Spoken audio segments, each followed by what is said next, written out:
The question was there any evidence of private contractors being involved in intelligence work around the Boston bombing? There is. I mean, there were all those people. I'm sure you've seen this. It's all over the internet. All these guys with the black hats and black backpacks. And as soon as the bombs went off, they immediately were sort of taking control of the scene. It's quite astonishing that a year later it has never been firmly established who those people are. We are told that some of them were in insignia for a contractor called Kraft International.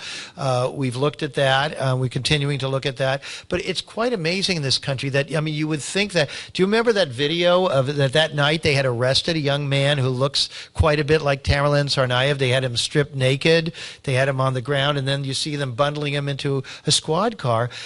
You know, their mother said that was her son. Tamerlan himself has also been put, from anonymous sources, say, on a CIA database of people to be monitored, which is added also to previous investigations by the FBI, so it raises further questions as to why these two were not picked up earlier. Indeed, you talk about previous investigations by the FBI. It was 2 years ago that Russian officials told the FBI about Tamerlan, but apparently he still managed to slip under the radar.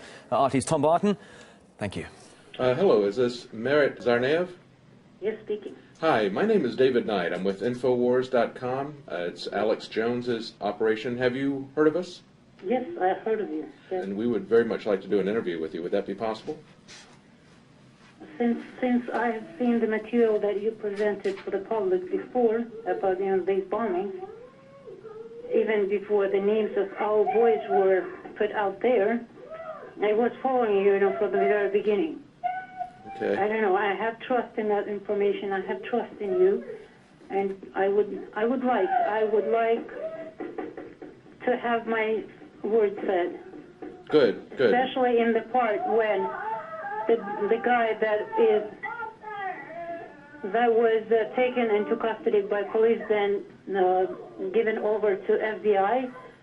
You know who I'm talking about? Yes. That clip. Yes. A naked guy. Yes. I have to publicly state that I confirm and identify this person as my nephew, Tamerlan Tsarnaev.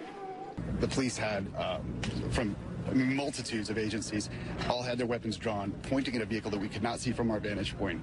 They were screaming for somebody to put his hands up, to get out of the car. At some point, he did do that. Because then we could tell that the officers were relaxing. We still couldn't see the car or the suspect. Then at some point, they brought him from his vehicle to a police car. He was completely naked. He'd been, during the confrontation, I did hear him, and I believe you may be able to hear this on the tape we shot. They were ordering him to remove all his clothes, including his underwear. It was clear. And then later, supposedly, he dies in a shootout. I mean, the authorities were almost never questioned about this, even though it was on Fox and all the channels. You could see, if you go online, you can still watch this thing. Just type in, arrest and Boston bombing, April 15. It's amazing. How could that not be interesting to the New York Times and the Seattle Times and the Boston Globe, that they're not interested in a man who looks exactly like the terrorist was in custody? And then, and so somebody did ask him, and you know what they said? They said, oh, yeah, that was another guy. Well, who was that, please? If you arrested somebody, we ought to be able to know who was arrested. It's just staggering. Rich Lang, I think, had a question. Yeah, the question was, have we done anything on this rash of suicides of people in the financial industry? Very interested in that.